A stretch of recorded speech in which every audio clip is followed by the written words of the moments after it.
Bejn is-sittax ta' April u l-ewwel ta' Mejju se jiġi organizzat Festival ta' Mużika Klassika.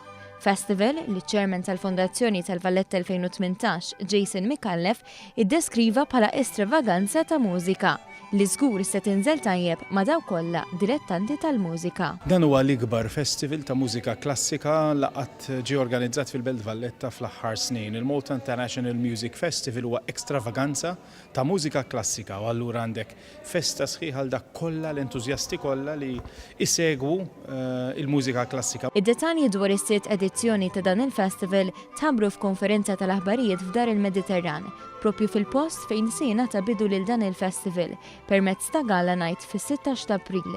F'din l-ewwel serata se jipparteċipaw qatt ta' mużiċisti ta' fama internazzjonali.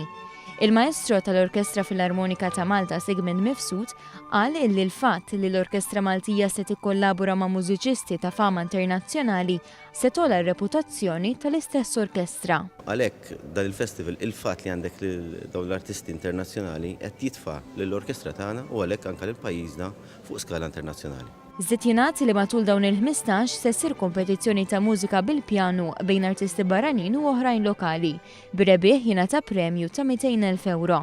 Id-dettalji dwar din il-kompetizzjoni flimkien mal-programm komplut tal-festival se jingħataw fil-jiem li ġejjin.